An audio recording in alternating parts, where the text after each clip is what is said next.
الرحیم مولاي صل وسلم دائما ابدا على حبيبك خير الخلق كلهم ثم الرضا عن ابي بكر وعن عمر وعن عثمان وعن علي وعن عثمان ذي الكرم يا رب بالمصطفى بلغ مقاصدنا واغفر لنا ما مضى يا واسع الكرم۔ سامعین جتنے بھی یہاں موجود ہیں، یقیناً آپ سب خوش نصیب ہیں کہ اللہ کے گھر میں بیٹھے ہیں، اور آج کی یہ بزم درس قرآن کے عنوان سے ہے۔ درس قرآن میں چونکہ اللہ تعالیٰ کا فرمان سنایا جاتا ہے، اور اس کے ساتھ ساتھ اس کے ضمن میں نبی کریم صلی اللہ علیہ وسلم کی احادیث حسنہ کا بھی ذکر ہوتا ہے، تو انتہائی ادب سے، محبت سے قریب قریب آ کر مل کر آپ بیٹھیں گے اور توجہ سے کچھ منٹ گفتگو سننے کی سعادت حاصل کریں گے۔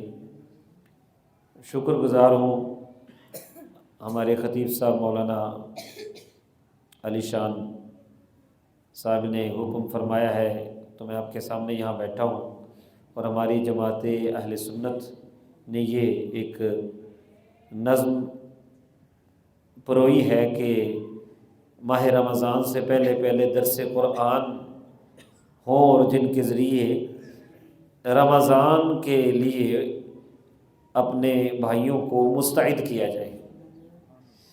ماہ رمضان آ رہا ہے نا، سبحان اللہ تو کہیں نا بلند آواز سے۔ دیکھیں اللہ کا مہمان آ رہا ہے۔ نبی پاک صلی اللہ علیہ وسلم نے فرمایا شعبان شہری و رمضان شہر اللہ، شعبان میرا مہینہ ہے اور رمضان اللہ کا مہینہ ہے۔ تو جب بھی کوئی خاص مہمان آ رہا ہو تو اس کے آنے کے پہلے ہی تذکرے شروع ہو جاتے ہیں۔ ویسے بھی ایڈورٹائزمنٹ کے اس دور میں آپ دیکھتے ہیں کہ کسی نے کوئی نیا ورژن شروع کرنا ہو، کسی نے کوئی نیا ایونٹ کروانا ہو، دنیا داروں کا یہ طریقہ ہے کہ وہ اپنے اس ایونٹ سے پہلے، اپنے اس نئی تخلیق کے آنے سے پہلے کچھ شور مچاتے ہیں، کچھ ایڈورٹائز کرتے ہیں کہ فلاں چیز آ رہی ہے، فلاں چیز آ رہی ہے، اور لوگوں کو اپنی طرف متوجہ کرتے ہیں۔ لیکن الحمدللہ رجال دین اس لیے خوش نصیب ہیں کہ وہ بھی ایسا کرتے ہیں، دھوم مچاتے ہیں کہ ایونٹ آ رہا ہے، لیکن ہم کس کی دھوم مچاتے ہیں کہ اللہ کا پیارا مہینہ رمضان آ رہا ہے۔ تو اس کی دھوم مچانے کے لیے، اس کی طرف متوجہ کرنے کے لیے، اور لوگوں کو نیکی کی دعوت ہے نا یہ۔ ظاہر ہے کہ ماہ رمضان میں ہم نے کیا کرنا ہے، روزے رکھنے ہیں، عبادات کرنی ہے، تراویح کی نماز میں شرکت کرنے کی سعادت حاصل کرنی ہے، اور اسی طرح صبح اور شام دو بڑے ہی فرحت بخش، لطف اندوز ہونے کے لیے، فرحت بخش کھانوں سے لطف اندوز ہونے کے لیے، یعنی جس کو آپ بزم افطار کہتے ہیں اور بزم سحر کہتے ہیں، سحری کہتے ہیں، افطاری کہتے ہیں، تو ایسے برکت والے کھانوں سے آپ نے لطف اندوز ہونا ہے۔ تو یہ ساری چیزیں ماہ رمضان کی رنگینیاں، برکتیں ہیں، اور ان سب میں اگر ہماری نیت اچھی ہو تو یہ سب ہی ثواب کا کام ہے۔ ماہ رمضان اپنے پہلے لمحے سے لے کر آخر تک برکات ہی برکات لیے ہوئے ہیں۔ تو جاگیے، توجہ کیجیے، اور ماہ رمضان کے لیے اپنے آپ کو تیار کیجیے۔ میرے آقا علیہ السلام تو ماہ رجب سے یہ دعا کرنا شروع کرتے تھے، اللہم بارک لنا فی رجب و شعبان و بلغنا رمضان، اے الہ العالمین ہمیں رجب میں بھی برکت عطا فرما، شعبان میں بھی برکت عطا فرما، اور ہمیں ماہ رمضان تک پہنچا۔ تو سمجھو کہ 2 مہینہ پہلے سے ہی اس کی تیاری، سارا سال جنت کو مزین کیا جاتا ہے ماہ رمضان کے لیے۔ تو آپ اللہ کے گھروں کو سجائیں، سنواریں کہ ماہ رمضان آ رہا ہے، اپنے آپ کو تیار کریں، بلکہ مصروفیات سے فارغ کریں کہ انشاءاللہ تعالی ہمارا یہ اب ٹائم ٹیبل ہوگا، ماہ رمضان کی بہاریں دیکھیں گے، قرآن کی تلاوتیں زیادہ کریں گے، 5 وقتہ نماز جماعت سے پڑھیں گے، روزے رکھیں گے، تراویح پڑھیں گے، تسبیحات کریں گے، درود پاک پڑھیں گے انشاءاللہ تعالی۔ تو قرآن حکیم کی سورہ بقرہ ہے، اور آیت نمبر 183 سے ہی ذکر شروع ہو جاتا ہے۔ اللہ تبارک و تعالی فرما رہا ہے، یا ایھا الذین آمنوا، اے وہ لوگوں جو ایمان لائے۔ یہ بھی ایک حسین خطاب ہے جو اللہ تعالیٰ نے اپنے محبوب علیہ السلام کی امت کو عطا فرمایا، اے ایمان والوں۔ اور قرآن کریم کی مدنی صورتوں میں آپ کو تقریباً 88 مرتبہ یہ خطاب ملے گا قرآن پاک کے اندر۔ کیا؟ یا ایھا الذین آمنوا، اے وہ لوگوں جو ایمان لائے، اے میرے محبوب کے غلاموں، اے ایمان والو، کتب علیکم الصیام، تم پر روزے فرض کر دیے گئے، تم پر روزے فرض کر دیے گئے ہیں، کما کتب علی الذین من قبلکم۔ اب اللہ تبارک و تعالی یہاں پر ترغیب کے ساتھ اپنا حکم ارشاد فرما رہا ہے کہ بس یہ نہیں کہا کہ فرض کر دیے رکھو، ساتھ ترغیب بھی دے رہے ہیں کہ فرض کر دیے گئے ہیں لیکن کوئی نئی بات نہیں ہے۔ کتب کما کتب علی الذین من قبلکم، جیسے تم سے پہلے لوگوں پر فرض کیے گئے تھے، اور اس میں فائدہ تمہارا ہی ہے۔ روزے رکھو گے تو کیا ہوگا؟ لعلکم تتقون، تم پرہیزگار بن جاؤ گے، تاکہ تم تقوی والے بن جاؤ، پرہیزگار بن جاؤ۔ اور آپ خود سمجھتے ہیں کہ جب بندہ پرہیزگار بنتا ہے تو اس کا کیا فائدہ ہے؟ اللہ تعالیٰ نے قرآن حکیم میں فرمایا، واللہ یحب المتقین، بے شک اللہ تعالیٰ تقوی والوں سے پیار کرتا ہے، یعنی اللہ کا محبوب بن جاتا ہے۔ ان اللہ مع الذین اتقوا، بے شک اللہ تعالیٰ ان لوگوں کے ساتھ ہے جو تقوی والے ہیں، جو پرہیزگار ہیں۔ تو اللہ کا محبوب بننا ہے تو پھر روزے رکھنے ہوں گے۔ اسی لیے ہم اعلان کرتے ہیں سحریوں میں، روزے دارو اللہ کے پیارو، روزے دارو اللہ کے پیارو۔ تو فرمایا کہ روزے تم پر فرض کیے گئے ہیں، کوئی نئی بات نہیں ہے، پہلے بھی لوگوں پر فرض کیے جاتے رہے ہیں، اس میں تمہارا ہی فائدہ ہے، تم پرہیزگار بن جاؤ گے۔ اور اس کے بعد ساتھ مزید بتایا کہ یہ نہیں کہ ساری زندگی کے کر دیے ہیں، ایام معدودات، چند دن ہیں، گنتی کے چند دن ہیں، یعنی کہ آپ کے 12 مہینوں میں سے 1 مہینہ لیا گیا ہے۔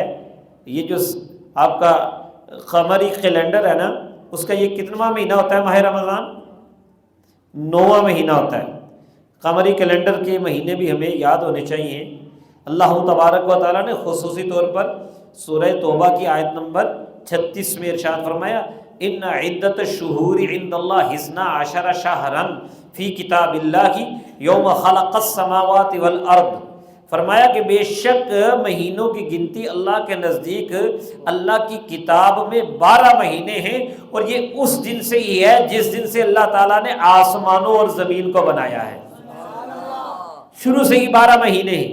ویسے باقی کیلنڈروں میں بھی 12 مہینے ہی ہوتے ہیں، اور اسلامی کیلنڈر اور قمری کیلنڈر کے بھی 12 مہینے ہیں، اگرچہ اس کو جاری کیا حضرت فاروق اعظم رضی اللہ تعالیٰ عنہ نے اپنے دور اقدس میں اسلامی کیلنڈر کا اجرا کیا ہے، اور اس کا آغاز اور اس کا شمار نبی کریم صلی اللہ علیہ وسلم کی ہجرت سے ہے کہ میرے آقا علیہ الصلوۃ والسلام جب مکہ مکرمہ سے مدینہ منورہ کی طرف ہجرت کر کے تشریف لے گئے، اور مدینہ منورہ میں جس سال آپ نے ہجرت کی اسی سال سے پہلا ہجری سال شمار کیا گیا ہے۔ جیسے اب کون سا سال چل رہا ہے؟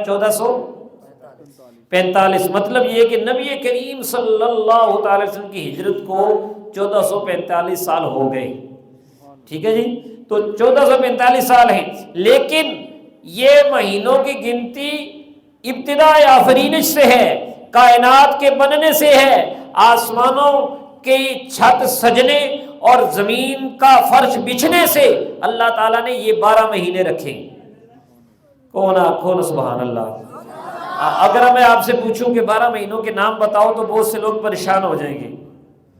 اگر آپ سے پوچھنا شروع کروں کہ چلیں آپ درس قرآن میں آئے ہیں تو سیکھنے ہی آئے ہیں تو بتائیے 12 مہینوں کے نام، تو بہت سے لوگ پریشان ہو جائیں گے، کیونکہ ہم عام طور پر ان کو یاد نہیں کرتے۔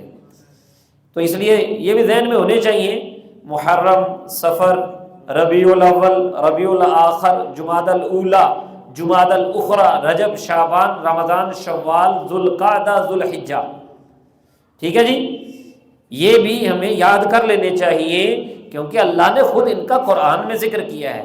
تو اس میں 9ویں نمبر پر کیا آتا ہے؟ ماہ رمضان۔ 12 مہینوں میں سے ایک مہینہ ہے، یعنی 11 مہینے آپ کو کوئی پابندی نہیں ہے، لیکن صرف ایک مہینے میں، وہ بھی آپ نے نبی پاک صلی اللہ علیہ وسلم کی رحمت کے صدقے صرف دن کے وقت، یعنی سورج کے صبح صادق کے طلوع ہونے سے سورج کے غروب ہونے تک بس کھانے پینے سے رکنا ہے۔ راتوں کو اجازت ہے، پہلے نہیں ہوتی تھی، پہلے نہیں ہوتی تھی۔ یہ بھی میرے آقا علیہ الصلوۃ والسلام کی رحمت ہے۔ تو بھائی 11 مہینے توڑے تے ایک مہینہ ساڈا، لوکی بھی تو کہتے ہیں نا 11 مہینے توڑے تے ایک مہینہ ساڈا، تو اللہ تعالیٰ بھی فرما رہا ہے 11 مہینے تمہیں موج تھی، ایک مہینہ اس میرے حکم کی پابندی کرو، پھر تمہاری اوپر رحمت ہوگی، برسات ہو جانی۔ ایام معدودات، گنتی کے چند دن ہیں۔ فمن کان منکم مریضا او علی سفر فعدۃ من ایام اخر، پس جو تم میں سے مریض ہو یا سفر پہ ہو، کئی لوگ سمجھیں گے جی میں بیمار ہوں تو میرے لیے، یا کوئی کہے گا جی کہیں سفر پہ جا رہے ہیں تو کیا کریں گے، تو اللہ تعالیٰ نے رعایت عطا فرما دی۔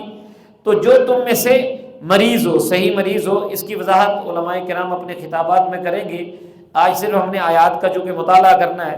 تو جو صحیح شرعی طور پر مریض ہو تو وہ روزہ نہیں رکھے گا، اور یا سفر پر ہو، شرعی سفر پر، جتنی مقدار 92 کلومیٹر سے زیادہ کا وہ سفر کر رہا ہے، تو اس کے لیے فرمایا فمن کان منکم مریضا او علی سفر فعدۃ من ایام اخر، وہ دوسرے دنوں میں گنتی پوری کرے، معاف اس کو نہیں ہے، اس کے لیے یہ ہے کہ وقتی طور پر اس کو رخصت ہے، بعد میں ماہ رمضان جب گزر جائے اور جب اس کو دوبارہ کہیں موقع ملے تو وہ روزے قضا کرے۔ یہاں پر یہ مسئلہ بھی سمجھ لیں، یہ ماہ شعبان ہے، ابھی چند دن باقی ہیں۔ ویسے جو کمزور بندے ہیں ان کے لیے تو نبی پاک نے فرمایا ہے کہ شعبان کے آخر میں روزہ نہ رکھے، اگر اس کو خطرہ ہے کہ میں اتنا کمزور ہو جاؤں گا کہ رمضان کا کوئی فرضی روزہ ضائع ہو جائے گا، تو وہ شعبان کے آخر میں روزہ نہ رکھے۔ وگرنہ ہمیں چاہیے یہ کہ جیسے ہی رمضان ختم ہو تو اس کے بعد جب بھی موقع ملے، اگر رمضان کے کوئی روزے چھوٹے ہیں تو انہیں قضا کر لیں۔ خواتین کے تو ضرور چھوٹ ہی جاتے ہیں، اور مردوں کے بھی کسی وجہ سے اگر چھوٹے ہیں تو انہیں خواتین کو بھی اور مردوں کو بھی سارے سال کے اندر قضا کرنے چاہیے، خاص کر شعبان میں تو کر ہی لینے چاہیے۔ بہرحال فرمایا کہ دوسرے دنوں میں وہ روزے قضا کریں۔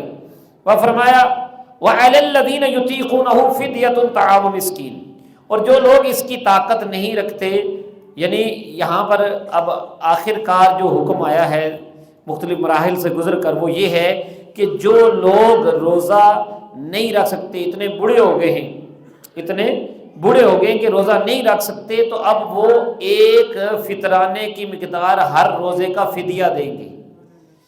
ایک فطرانہ یعنی جتنا بندے کا، ایک بندے کا فطرانہ 2 کلو گندم کی قیمت جو ہے وہ فدیہ دیں گے، لیکن یہ بھی اس پر ہے جو شرعی طور پر مسکین یا غریب نہیں ہے۔ یعنی جو بندہ زکوٰۃ دیتا ہے اور زکوٰۃ دے سکتا ہے اور اس پر زکوٰۃ لگتی بھی نہیں، تو جو بندہ یعنی کہ شرعی طور پر صاحب نصاب ہے، یہ اس پر ضروری ہے کہ وہ فدیہ دے۔ ایک بندہ غریب ہے، وہ فدیہ بھی نہیں دے سکتا، اب وہ کیا کرے؟ تو اس کے لیے شریعت نے کہا کہ وہ استغفار کرے، اللہ تعالیٰ سے بس توبہ کرے، معافی مانگے، باقی اس پر کچھ نہیں ہے۔ تو جو بزرگ یا ایسے بیمار کہ جن کی اس بیماری سچ مچ روزے کے لیے عارضہ بنتی ہے، روزہ انہیں نہیں رکھنے دیتی، ان کو رخصت ہے۔ اگر وہ امیر ہیں تو وہ فدیہ دیں، اور اگر غریب ہیں تو پھر استغفار کریں۔ اب توجہ، اب روزے آنے والے ہیں، میں روزے کے لیے آپ کو تیار کر رہا ہوں کئی لوگ سوچتے ہیں یار بھوک لگ جاتی ہے، یار میں سگریٹ پیتا ہوں تو اب کیا کروں گا، کئی کہتے ہیں یار دن کو مزدوری کرنی ہوتی ہے. تو اس طرح کے بہانے نہیں بنانے چاہیے. کئی کہتے ہیں جی آج دن کو کام کرنا ہے نا، تھکن ہو جائے گی اس لیے روزہ نہیں رکھتے. بھائی اس طرح نہیں کرنا چاہیے. قرآن کریم نے کہا فمن تطوع خیرا فهو خیر له وان تصوموا خیر لکم ان کنتم تعلمون. یہ بھی تعلق ہے نا کہ اگر ایک مسکین سے زیادہ کو دے دے گا تو اس کے لیے بہتر ہے. فمن تطوع خیرا، جو نیکی خوشی خوشی نیکی کرے تو اس کے لیے بہتر ہے، اس کے لیے بہتر ہے اور زیادہ دے دے. ایک معنی یہ بھی ہے، اور ایک یہ ہے کہ جو خوشی خوشی یہ نیکی کے کام روزے رکھنا اور ذکر کرے گا یہ اس لیے بہتر ہے. اور کئی لوگ سوال کرتے ہیں کہ جی روزہ رکھنے سے کمزور ہو جاؤں گا، یہ ہو جائے گا وہ ہو جائے گا. فرمایا ان تصوموا خیر لکم ان کنتم تعلمون. روزہ رکھنا ہی تمہارے لیے بہتر ہے اگر تم جانو تو. روزے رکھنے میں ہی بہتری ہے. روحانی طور پر بھی بندہ جو ہے وہ برکتیں پاتا ہے اور جسمانی طور پر بھی صحت ہوتی ہے. روزہ صحت دیتا ہے. ایک آیہ کریمہ اور رہ گئی، اگر آپ سبحان اللہ کہیں تو وہ بھی سنا دیتا ہوں. درس قرآن کا جو کہ حکم تھا تو اس لیے درس قرآن پاک کی آیات آپ کے سامنے بیان کر رہا ہوں. اور آیت نمبر 185. ویسے یہ بیان جو ہے نا رمضان کا تقریباً 187 تک جاتا ہے، لیکن ہم صرف 185 تک ہی بیان کر لیتے ہیں. اور اس میں ترغیب یہی ہے کہ ماہ رمضان جو ہے یہ بڑی شان والا مہینہ آ رہا ہے.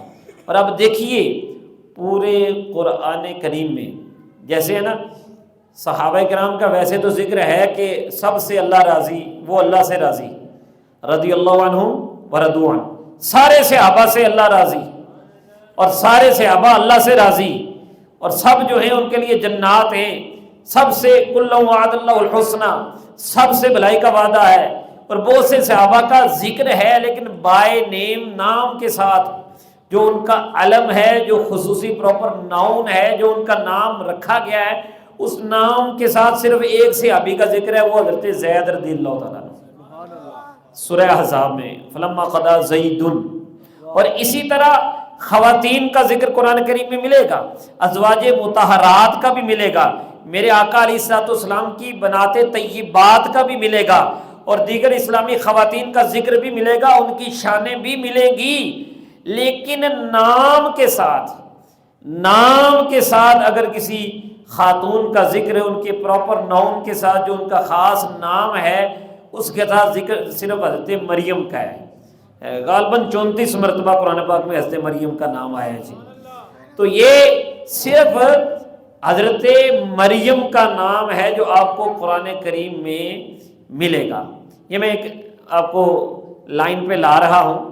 اسی طرح مہینے ہیں 12. اگر میں دہراؤں تو شاید آپ میرے ساتھ دہرا سکیں. کون کون سے ہیں بولیں ذرا.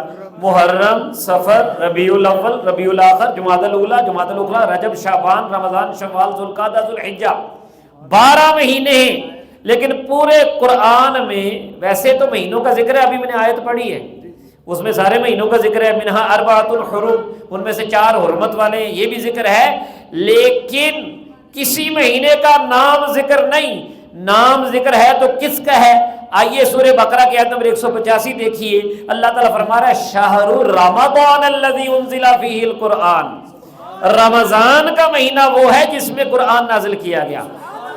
پھر قرآن کی شان کے ھدی للناس وبینات من الھدی والفرقان، وہ قرآن کے جو تمام لوگوں کے لیے ہدایت ہے اور ہدایت کے واضح نشانیاں ہیں اور حق و باطل میں فرق کرنے والا ہے.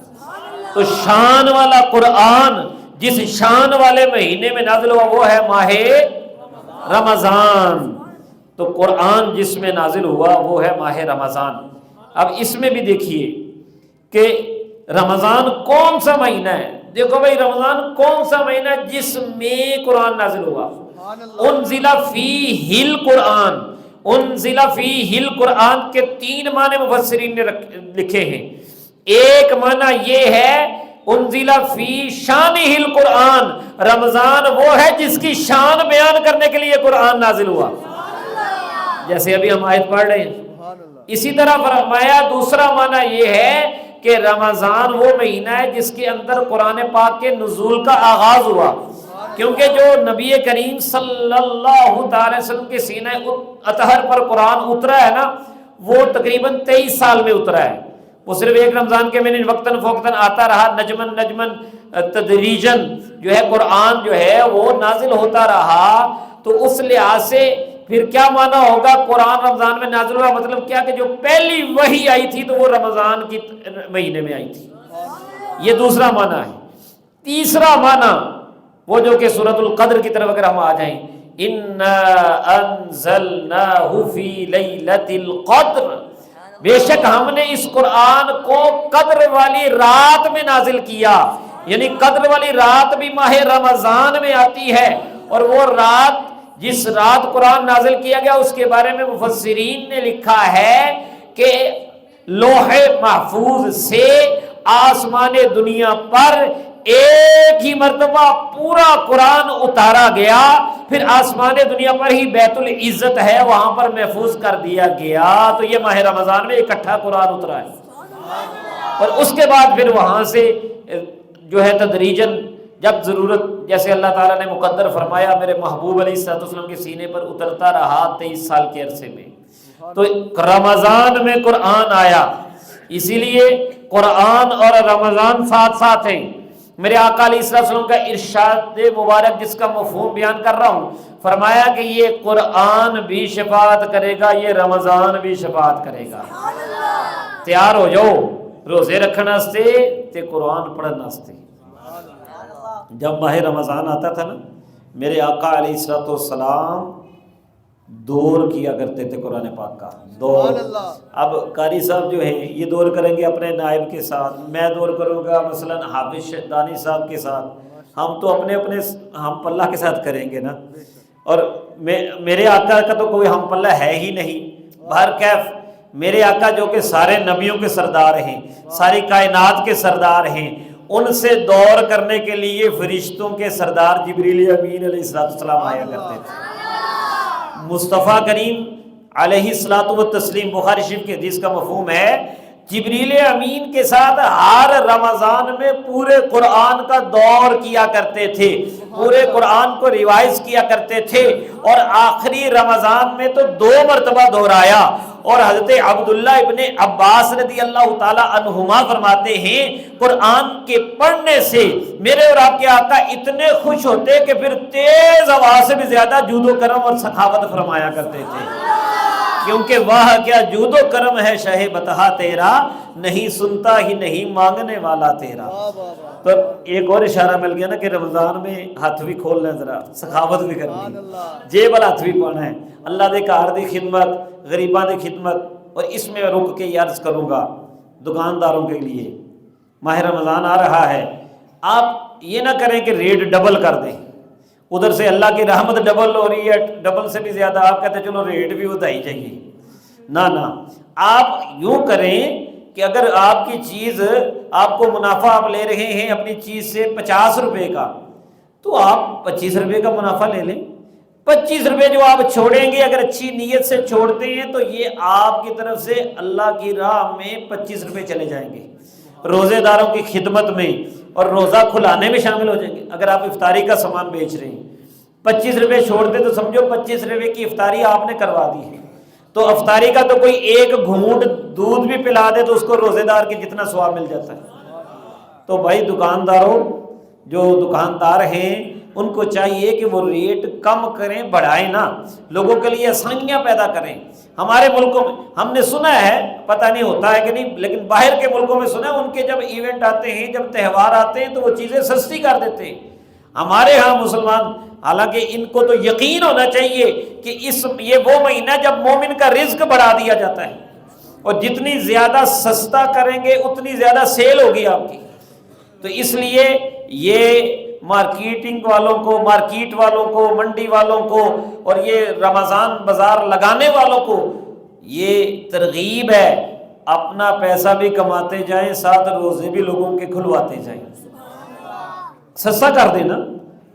تو اس لیے یہ انشاءاللہ اس میں برکت ہی برکت ہے۔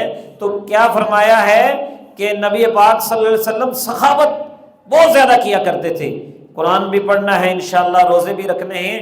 اور اب وہ حدیث میں جو بیان کرنے کی سعادت حاصل کر رہا ہوں کہ نبی کریم صلی اللہ علیہ وسلم نے فرمایا رمضان بھی قیامت کے دن آئے گا، قرآن بھی آئے گا۔ رمضان اللہ کی بارگاہ میں عرض کرے گا الہ العالمین میں نے اس کو دن کو بھوکا رکھا، پیاسا رکھا ہے جی، اور قرآن کہے گا الہ العالمین میں نے اس کو رات کو جگا کے رکھا ہے۔ یعنی جیسے تراویح میں آپ نماز پڑھتے ہیں، قرآن سنتے ہیں نماز تراویح میں، اور اس کے بعد بھی کئی لوگ پڑھتے ہیں، کئی لوگ نفلوں میں بھی قرآن پڑھتے ہیں، سنتے ہیں۔ تو بھائی ماہ رمضان کے روزے دن کے حوالے سے کہیں گے، دن کو ہم نے اس کو روزے کی مشقت میں لگایا، قرآن کہے گا رات کو میں نے اسے تیری بارگاہ میں کھڑا کر کے جگایا، اس کے حق میں ہماری شفاعت قبول فرما۔ تو اللہ تعالیٰ قرآن کی اور رمضان کی شفاعت قبول فرما لے گا ان بندوں کے۔ اب یہ نہیں کرنا، کئی لوگ کہتے ہیں جی میں روزہ نہیں رکھنا تو تراویح نہیں پڑھنی۔ بھائی اگر کسی مجبوری سے روزہ چھوٹ گیا ہے تو تراویح پھر بھی پڑھنی ہے۔ تراویح کا علیحدہ سنت موقدہ ہے اور روزہ علیحدہ فرض ہے۔ اور بعض لوگ یہ کرتے ہیں یار روزے رکھ لینے تراویح نہیں پڑھتے، نمازاں نہیں پڑھتے۔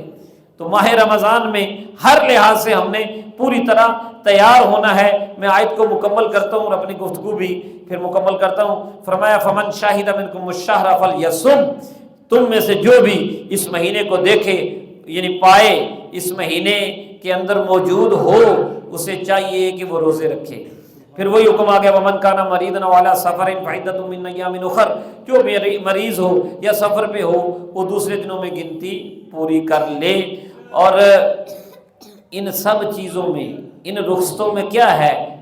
یرید اللہ بکم الیسر، اللہ تعالیٰ تمہارے ساتھ آسانی چاہتا ہے، ولا یرید بکم العسر، اللہ تعالیٰ کوئی مشقت میں تنگی میں نہیں تمہیں ڈالنا چاہتا، یہ اس کی رحمت ہی رحمت ہے۔ اور یہ سب کچھ اس لیے ہے وَلِتُکْمِلُوا الْعِدَّةَ، تاکہ تم اپنے ذمے جو فرض ہے اس کی گنتی پوری کر سکو، اور لِتُكَبِّرُوا اللَّهَ عَلَى مَا هَدَاكُمْ، اور اللہ نے جو تمہاری رہنمائی کی ہے اس پہ تم اللہ کی بڑائی بیان کر سکو، وَلَعَلَّكُمْ تَشْكُرُونَ، اور تاکہ تم اللہ کا شکر کر سکو۔